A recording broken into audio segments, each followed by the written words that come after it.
welcome to another episode of Woman Witness Podcast, The Stories at the Well. I'm your host, Leah Fortier. Here on the Woman Witness Podcast, we bring forth voices of women who need to be heard the most, women who are out there making a positive difference in their lives, in their communities, in the world around us. Today, I have a very special episode, so stick around to the end because I promise you it's going to bless you. I want to read a little bit about my first guest today. Her name is Merencia Henson. If you will, give us a couple of minutes. Let me go ahead and introduce her. Merencia is a highly qualified, experienced professional who holds a master's degree in social work from Howard University. With over 15 years of experience, she has developed a profound understanding of evidence-based practice of social work principles, which has successfully applied to the diverse population. Her broad expertise includes working with individuals of all ages, families from varied socioeconomic backgrounds, cultures, and those with neurological mental health conditions. Wow. Merencia has worked across different settings, including hospitals, clinics, in-home behavioral services, and school-based programs, primarily in San Diego, California.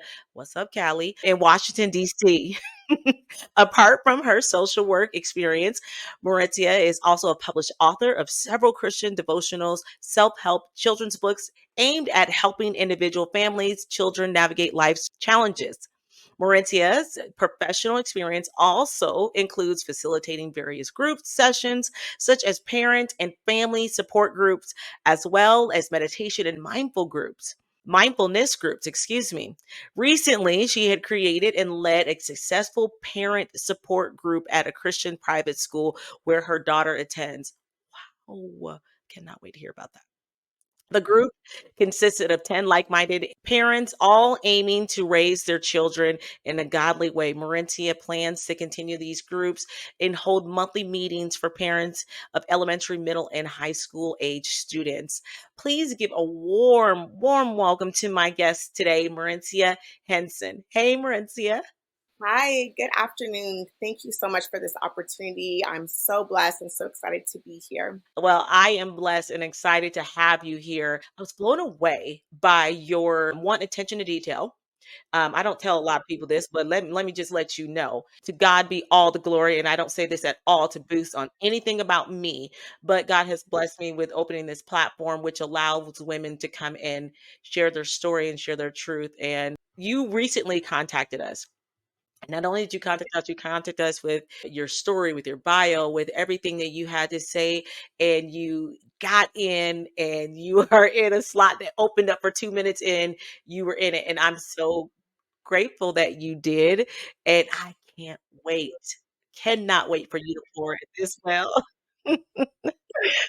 God's timing is his perfect timing. Like we couldn't Yes. have done this any other time, but in this season. And again, I'm just so blessed and so fortunate that the Lord is really just continuing to guard us as well as, guiding our light and our path.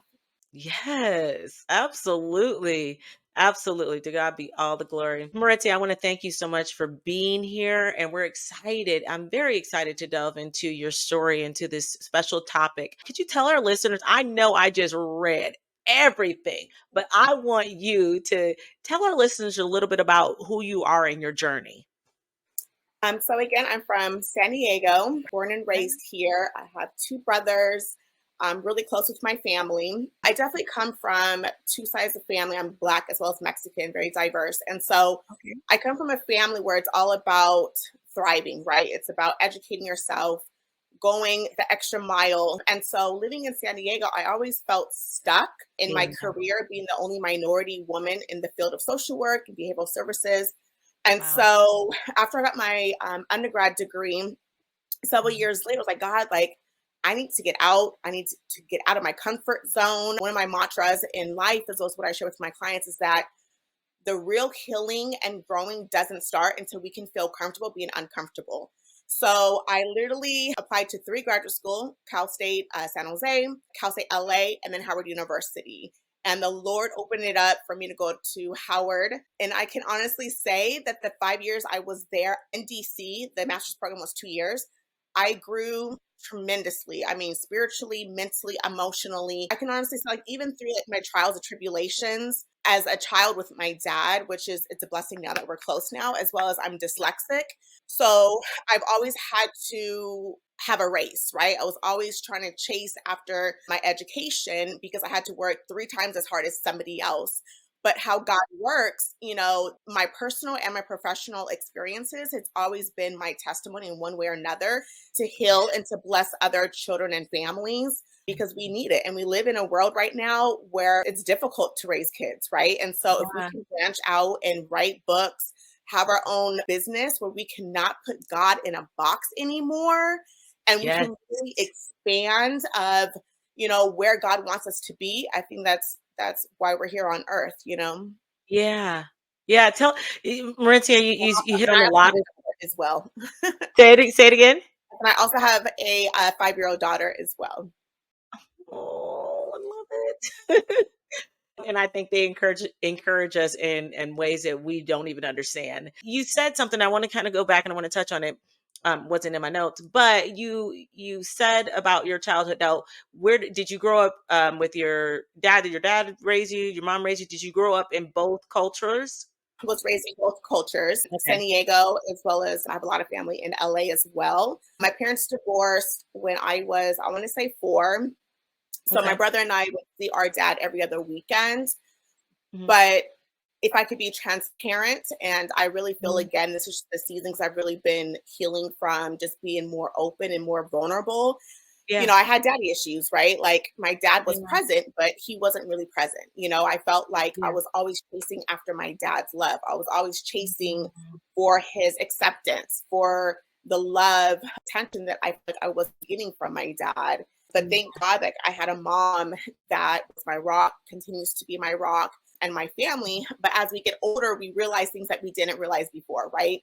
And Yeah. so, for my personal experience as well as my education, when I really learned about childhood trauma, when I started learning about generational curses, abuse, spiritual bondage, that's when I really had more empathy for my parents, really Mhm. forgave my dad, relinquished this expectation. God be the glory that I have the relationship that I have with my dad now. And I feel like if we can step back and we can heal and look at our relationships or the lack thereof in the lens of God and how he sees us, then we can really thrive to have healthier relationships that's more based on love and understanding than strife. Yes, yes, absolutely. What encouraged you to get into the line of work that you were in? So it's funny because my mom always shared with me that even in elementary school, I always said I wanted to be a baby doctor. I always loved kids. I've always wanted to be a mommy. And so in undergrad, I started getting jobs in my field. So I worked for Gear Up and Upward Bound, which was Okay. tutoring and mentoring middle school kids. They were Hispanic as well as African American. So first generation to graduate from high school. So Yeah. that literally allowed me to take off in my career, but then Yeah. also too, like I have a lot of educators in my family. I have a lot of women in my families that are teachers, educators. My Uh, mom retired at the age of 50 working for probation. So I really had a village of really honing in as a child, like, hey, are you, interested in this? Are you interested in that? And so because of that village, and then starting my career at such a young age in undergrad, I really yeah. had an opportunity to build that resume and as well as go to God and say, you know what, like this is my passion. Like everything that I do is with my whole heart. I feel like if we could really dove into God, what is our passion? What are our gifts? What are our talents to be used by you, God? The opportunities are there. Absolutely amazing, Mauricia, and I love your language. I love the language that you're using, and I believe that words are powerful, and I believe that our language is powerful, and the things that we say, because you're really bringing about. You're going to bring me into my next question here, which I want to talk to you about. In today's fast-paced world, we are often faced with what seems to be the constant struggle of the balance between the mental well-being and our spiritual growth, right? So, could you share your thoughts on why this balance is important? Why this language barrier is important? Seeking guidance in your spirituality and combining that with your career path and with your growth. Can you talk to me a little bit about that? Yes, of course. So I think, as a woman of God, being raised in the church, being raised of allowing God to be the foundation of everything, Mhm. regardless of me being in the wilderness spiritually, right? Regardless of the Yeah. stressors in my life, regardless of, having unhealthy relationships with men, and allowing God to heal me from that, even from a toxic marriage. I really realize that there's such a disconnect in our world of, this is mental health that's on a shelf, this is a spirituality on its shelf. And too many times we do not bring this home together, because Yeah. so many times in my field, whether again, I worked in a hospital, a clinic, a school system, it was like, okay, you could do therapy, right? You could diagnose, you could do an intake with the family, but don't talk about God. Don't talk about the Mm. spiritual warfare. Don't talk about the generational curses. And so, as a spiritual being, I've literally had, whether it was in San Diego or DC, where I would look at a grown man or I looked at a child and I saw their soul, I saw their spirit, I saw that inner child that never grew up. And Yeah. so, in so many years, battling that spiritual warfare of myself being a Christian woman, far from perfect, but having supervisors, having employees that are so anti of the world, right? Pushing the agenda on these kids. God, it's like, Ooh. I have to expand. Like my sister Tiffany always says, we have to create, we have to build the kingdom of God. And so I really felt for so many years that like I Mm. would be involved in the church, right? Like I would be a director for this children's church. I would do so much, but it's like now it's time for me to bridge those two gaps together. And so I really feel like in my life, I have to have my own consulting group, right? I have to create these services and these programs for parents where I am not putting God in a box anymore, because I have to work for a hospital, because I have to work in a clinic, and I have to be hush hush. And the only time I can talk about God and his glory of healing is if a family says that they're Christian, right? And Oh. so if I've always felt stuck as a spiritual person and believing in the Lord and knowing that he's our ultimate healer, that's going to Mm. deliver us from mental illnesses, that is a streamline of generational dysfunction or toxicity, I can't do it by working in a box In or the putting box. God on the shelf and put him in the distance, when I know the power of bringing in prayer in my sessions, bringing in the word, sharing it Mm. with my family and say, look what God says in his word. Look at what he says about anxiety, depression, how he can give us hope and a future. Right. And so I really feel Right. like throughout my experiences last summer, God was like, okay, are you ready? Because you on this train, like you are on this train. I am ready. I have to continue to build this Whew. business. Have to build God's kingdom without putting him in a box anymore.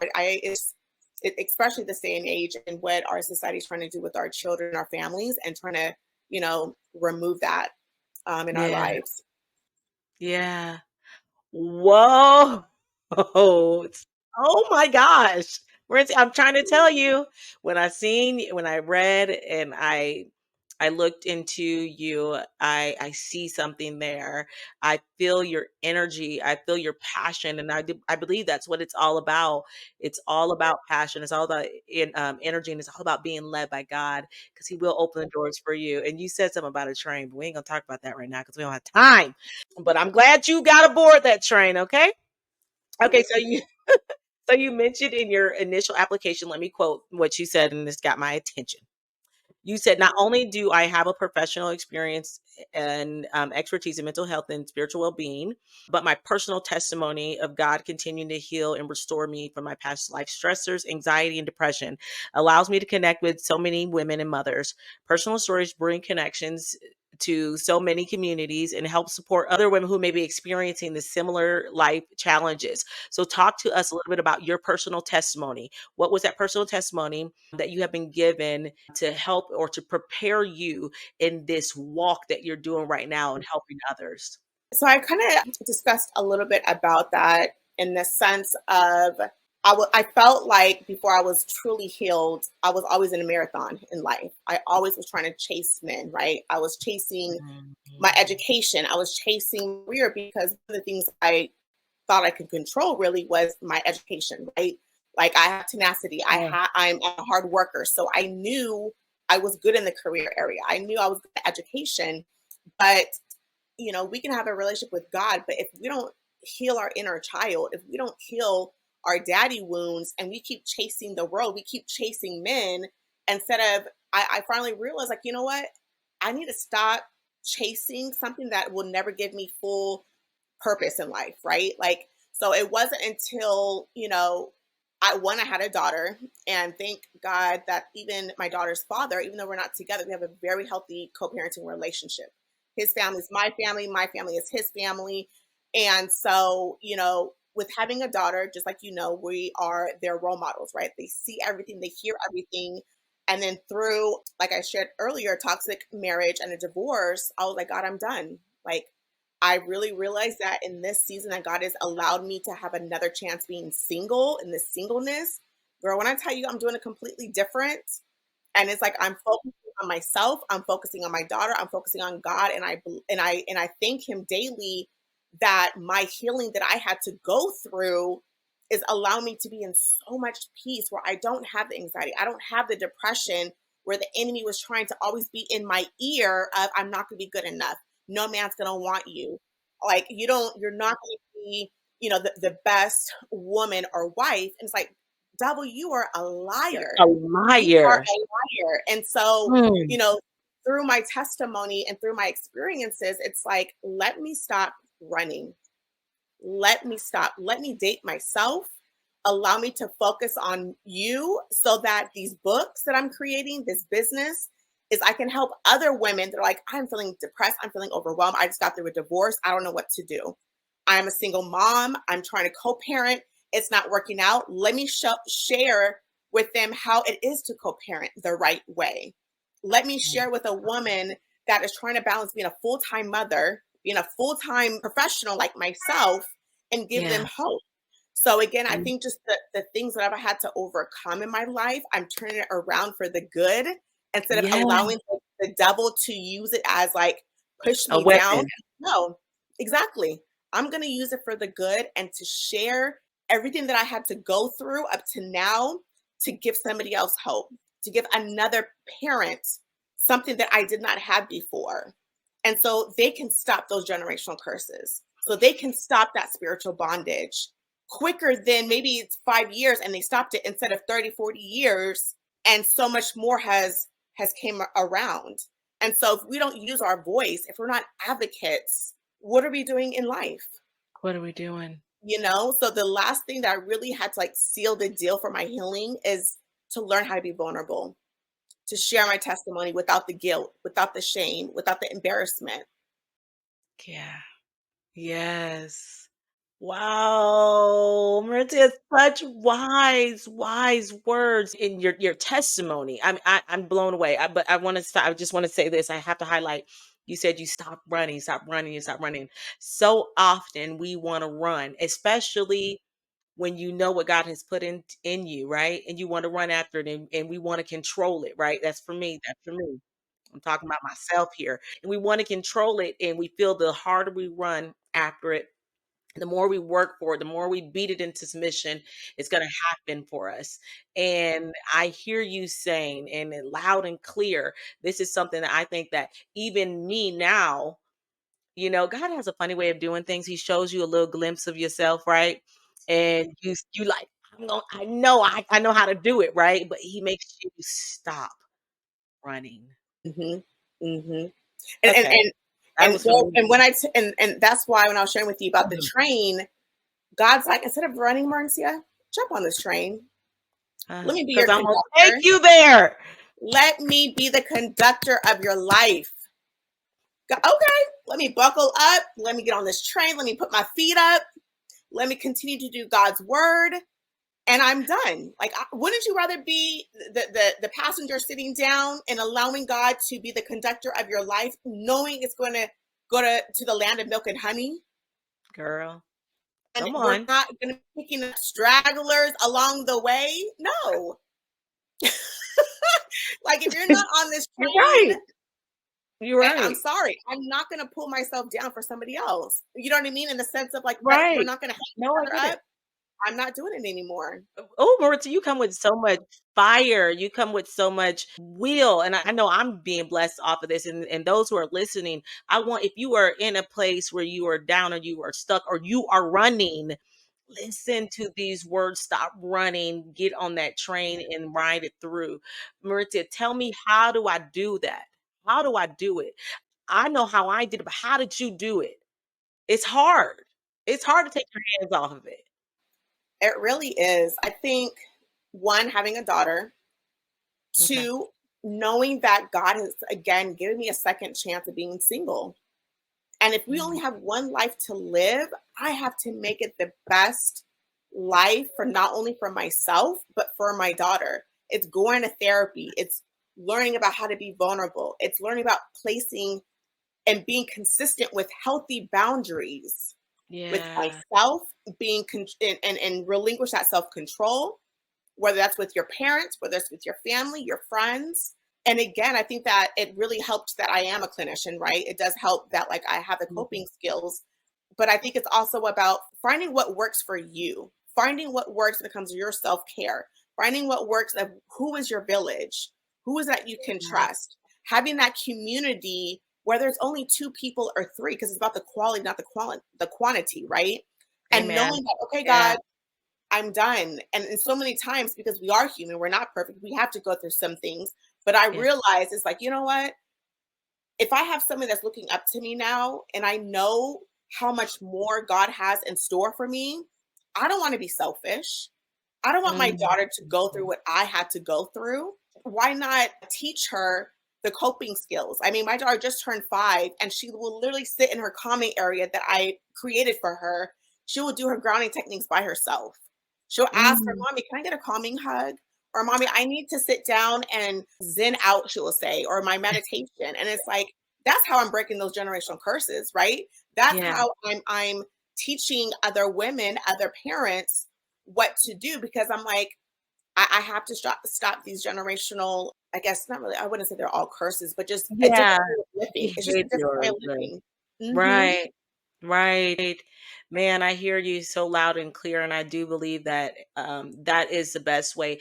You said something about in your singleness. I'm drawing a blank, but Devon, I can't think of his last name, but he did a series at the One Potter's House here in LA. He did the series on walking in your singleness, I believe is what he called it. And at first when I seen it, I was like, oh well, I don't have to listen, or or I'll catch it later. But as I started listening to the series, I found, and you said this a second ago, the importance and the significance of living within yourself, being whole, being yourself. I used to always think out there, I thought that when you go into a marriage and you become one, right? I think that's what the Bible says, and leave his wife and, or his mother and join his wife. You think you're supposed to almost be a half. That's what I used to think for a long time. And then when I began to be my whole self, I found that I was enough. And so to hear you speak on that and to hear you say that, I feel like that's important to be sitting in your full self, in your full singleness and wholeness. So thank you for sharing that. I think that is extremely important. And I feel like we live in a society where, and again, like you, sure, I can only speak for myself, that we have to get married, right? We Yeah, have to have a man to make us whole. But yeah, no, it's like, and what I had to learn, being married, having a husband was just a plus. It was just an yeah. add-on, right? And so yes, it Right. didn't work. And it doesn't mean that I'm not going to get married again or have more kids, even though my daughter prophesies it over my life so many Yeah. times. And I'm like, what do you know? Like in Oh. detail, okay? But I really learned, like you said, it's like I am who I am because of my story, because of God. And I have a voice, and I'm teaching my daughter to have a voice. And so whenever that day comes, he's going to bring something into my life, just like I'm going to bring something into his life. It's not like, oh, I have these missing pieces, so let me grab this piece and add it. No, his piece of the puzzle is not going to fit into my life in the sense of like what makes me whole, you know? And so again, I just keep going back to, how we raise our kids. Like sometimes my daughter's like, Mommy, I'm mad at you. Okay, well, let's talk about it. Like, why am I making you mad? Okay, you're upset. Well, let's say, like, were you listening? You know what I mean? Like, I have to do things to teach you something. And so I think it's a generational thing, like, don't tell mommy you're mad, or, you don't have nothing to be mad about. No, like, if I'm not teaching my daughter how to speak up for herself between a mother and daughter relationship, how is she going to be in a relationship? Let's talk about it. If she can't even tell me, mommy, I'm upset, mommy, this frustrates me, mommy, I don't like how you talk to me, and I'm shutting and suppressing those emotions, how do you think she's going to be in a relationship if a man tries to disrespect her? How is she going to be if her white counterpart, right, is trying to Right. microaggression towards her, which I've had so many years in my profession? How is she going to stand up Right. for herself? How she going to feel, what, timid, scared? Right. No. Right. Right. This is our future. This is our future. And I hear you so loud and clear, and that's why I love what you're doing, and I love the fact that you even took taking on the responsibility of starting the groups at your daughter's school, which I want to talk about, because empowering our youth is so so so so important. Devon Franklin, that's his name. That's what I'm talking about. I want to ask you about the group that you started at your daughter's school, because one, I hear you say that you're educator. You come from from a family of educators, and it takes a strong will and a strong minded person to get together and speak out and say, hey, you know what, I'm going to start this group. I want to do this group for my child. I want to do this group for the school. I mean, I don't know if this was compensated. I don't know if it was funded, but it should be. So, what gave you that push to get this done? What made you do it? So God really speaks to me through prayer and while I write. And so I'm very cognizant through experience that, like, it's all about God's timing, right? And Yeah, so I've always felt a need to have my own business. I remember a couple years before I even moved to DC, a pastor prophesied over my life and he said, you're going to be writing books. And mm, so I started writing books. And of course, I'm like, okay, it's going to happen. It's going to happen. And yeah, so, kind of going back, we were talking about in such a profession where it's such a big spiritual warfare in the sense of mental health. yeah, Once again, I'm like, okay, if I can't do it in my profession because I work for somebody, how else can I do it? I see that I have families and a brother and sisters talking about how they see demonic forces. I have families talking about how, oh, I see black entities, dark entities in the corner of my room, under my bed, but the family, they're atheists. I hear oh stories my of, God, my child is 5 years old and he's hearing voices that he wants to hurt people. And so for me, it's like, whether it's that extreme or just yeah, saying, hey, I just need some help. Like, I'm feeling overwhelmed as a parent. I want to raise a child of God. I want to have a community where I can pray with other parents. I can pray with them. They can connect with me. How else can I do that, God? Because clearly, right now, I can't do it in my field because I work for somebody.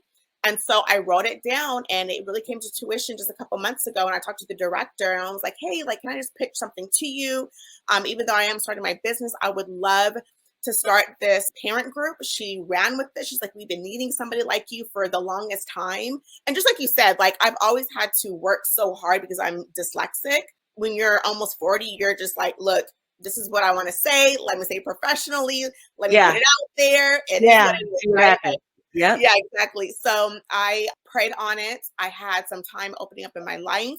I created the flyer and we made it happen. It's interesting because the enemy was like, it's not going to do well. What We only you're have doing. 1 or 2 parents. And I was like, no. And when I tell you, there was 10 parents there, 10. And there were men, Just there with were one flyer. fathers. Girl, there was literally fathers talking about, I feel stuck as a father. Like, when do Mm, we ever hear fathers like that? You know what I mean? It's you sad to don't. say. These fathers were like, I come from a family where I lost my parents. I lost a niece. I lost, myself because of what happened to me. And I don't want to continue the dysfunction consciously or subconsciously because I'm still healing. So how do I do this, Merencia? These are men talking. And I'm like, okay, God, I hear you loud and clear. I mean, for them to have a safe space to say that, to be Yeah, vulnerable, it's all about, okay, let's talk about it. So after that, we talked about, what are some self-care tools do y'all usually do, right? And they were like, there is none, right? Like, I yeah, even took Yeah, it's very hard. Like I work full time, trying to start a business, raising my daughter full time because her daddy lives out the state. And Yeah. so we talked about it and we came up with a lot of ideas. Like, let's help each other, right? Mm. This one mom, we were like, oh my gosh, why did we not even think about it? She's like, for so many years, I thought I had to leave the house to have to have my me time. And she's like, I finally realized, and I told my hubby, can y'all leave the house? Like, can you take my son and go to the park so that I can use the bathroom, Yes. hands underneath the door? And just clean and just listen to some music and zen without Audiobook. mommy. And me and like a couple of other moms was like, oh my gosh, like why do we feel like we Yeah. have to leave when we can just do things at home? And it was Yeah. so empowering. I mean, it was only 45 minutes, but I mean, honestly, we could have went another hour. So this month we're going to do it for an hour. And I have some fun activities and some topics to discuss. So I'm just so excited what the Lord has going. And so I actually going to implement this in my consulting group. So I'm Yes. super excited for that. Yes, Merencia, I love it so much, and you're right. There needs to be more of that. I don't think we always, which is great. We focus on the children, and we have the school and the program, but who's focusing on the parents who are raising the children? Because after they leave the school, they got to go home to whatever they go home to. So I love the program. I love everything about it. I want you to hear more about it. So please, as you continue to do it, keep me in the loop. I want to see what you're doing with that. And if you do it, do you offer this online? Yes, so everything's going to be in person or online because, of course, like we both Like know, it. being a consultant, you can go across states. Yeah, And so I to like it. not go too long into the business, but Yeah. another thing that I'm going to be implementing is a 6-week parent program. It's Yeah. going to come with a workbook. So again, whether it's in person, whether I have to drive to LA or Mhm. in San Diego, but the 6-week program is really going to hone in on the spiritual aspect of raising godly children and what Yeah. does that look like? And then another one that I have for the service is the Mindful Moments group and prayer meditation. So I want this to be a space where parents can come, they can read their word, they can pray, Yeah. they can fast, and just have that safe, calming place where they Yeah. can just lay it all out. And then another one that I have is really teaching parents about the skills of mindfulness and grounding techniques and exercises. So again, as parents, it could be very stressful, it could be very overwhelming. And what are we doing in that moment just to release the stressors that we have mentally, emotionally, and physically? So I have amazing services to not only help parents spiritually, but even, mentally and emotionally of what they're going through. I love that so, so, so much. And I think that's going to be very beneficial to a lot of parents everywhere. Definitely keep me in the loop on that because I mean, my mind, I'm kind of trying, I'm trying to calm down right now because we're running out of time. And I don't want to take the time talking about my thoughts, but I see it, Maritia. I seen it when you sent it to me, and we could talk about that later. But I want to talk about right now. I want to talk about your books. I want to talk about your books. I want to talk about what inspired you to write them. I want to talk about where to find them. Tell us a little bit more about your books. Sure. So I have 2 books. They're both devotional journals that I wrote. Okay. And one of them, my very first one, I'm super excited about it. It's already in Amazon. And then my other book as well is called, the first one is Healing Through Faith, Conquering Anxiety, Discovering Inner Peace, and Cultivating Gratitude. And so that one is a workbook. So this one is all about one, defining what journaling is and what is the benefits of journaling, the power of prayer, the power of positive affirmations, and how gratitude releases worry from our spirit. And so I Mhm. have different exercise questions that's linked to Bible verses. So a couple of them Ah, may say something around, how is this Bible verse ministering to your spirit in this week?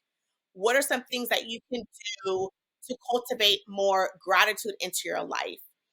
Jot down 3 or 4 positive affirmations that you can say to yourself in the mirror when you're feeling anxious or you're feeling like you're feeling defeated. And then another question is something around the lines of, what is a prayer request for the week? And then what is something that God has blessed you and opened your prayers? And so again, it's just journal prompts to really allow you to think and then to put it into actions.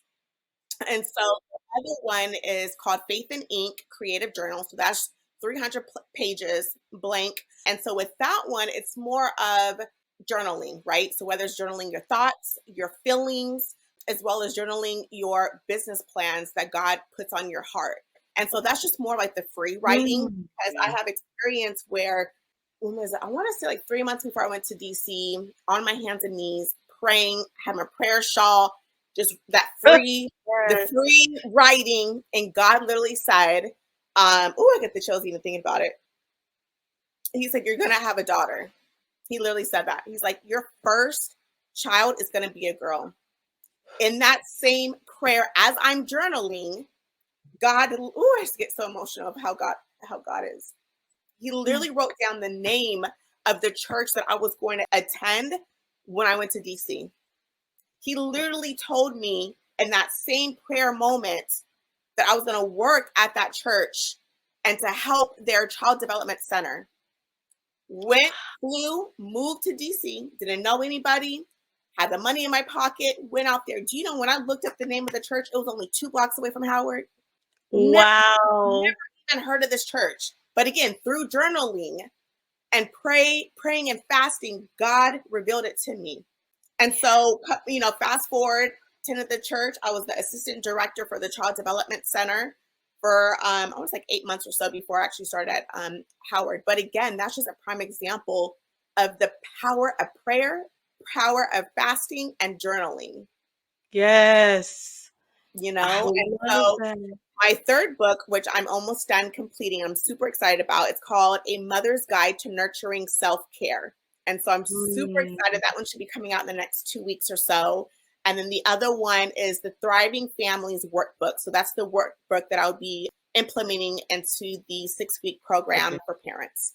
So many more to come. Because another thing I would love to do, or I should say that I'm going to do, is to write children's books on how Yeah. to manage emotions, as well as adult coloring books.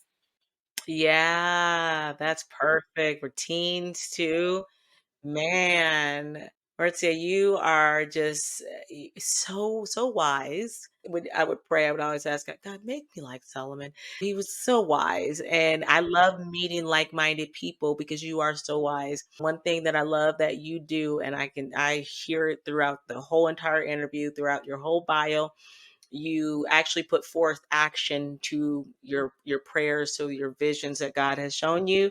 And I thank you for doing that because it's blessing me and I know it's going to bless so many other people. Your books, ladies, get these books. I know I am getting them. I love a good journal. I love a good guide to help me even throughout anything that I do. And everyone's, I had a guest on my podcast a couple weeks ago, and she said that God has to bring you through it.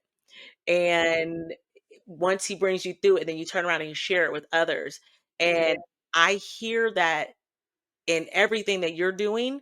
I hear that in every devotional and every journal that you have created, which makes me want to get it because I can look at you now and I say, okay, she's been through something, and may be in something or going through something. So this is going to help me. Ladies, if I can just give you any piece of advice, it's not my pockets. I'm give back to Merencia. But if I can give you any piece of advice when you're out here looking for journals and you're out here looking for books, look up the author, look up the person who has written them. And I promise you, if you take a couple minutes to look into their lives and into their stories, you'll know if that's a good book or a good journal or a good devotional to get because they're only telling you from experience. Okay, Rentia, I want to give you back the floor. I always ask all of my ladies who come here to this well to leave us with something. Leave us with a thought. Leave us with something to carry us throughout the week. And I want to give it to you. What do you have to leave with us at the well today? Whew, man, you spoke on so many gems. I would definitely say, going back to my mantra, so your real healing and growing truly starts when you can feel comfortable being uncomfortable. Relinquish those reins, stop running, stop chasing, get on that bullet train, and allow God to take control of your life. And doors will open more than you can even imagine. Hmm. Wow. Such great, wise words to leave with us. And I hear you. I can tell you now, ladies, if you have listened to this episode and you have been blessed by it, I ask you that you share it with Mhm. someone, even if they may not show you that they may need to hear this word, Mm, send it to them anyways, because I can tell you right now, I am so blessed by it. My aw. mind is running a million miles per hour. I'm even channeling the areas in my life where I'm running. Because you don't really Mhm. know you running until you stop and Like, think. "Ah, woo, man, I've been." You know? You're like, Mhm. "Man, I'm gonna stop running from things and I'm gonna stop Mhm. chasing things." So, Maritzia, thank you so much Thank for you. leaving that here at the well. I know it's gonna be a blessing to so many women. It's blessed me. But thank you so much, Maritzia, for being my special guest today. Thank you so much, ladies, for tuning in to another episode of Woman Witness Podcast, The Stories at the Mhm. Well. If you think that you have a story that you want to share, or you think that you will be a good guest here at the well, please feel free to email us at info@womanwitness.com. That's info@womanwitness.com. So perhaps, maybe just perhaps, you were chosen for such a time as this to write, to tell, to share your story, your truth. Until next time, bye. Bye, Maritzia. Goodbye.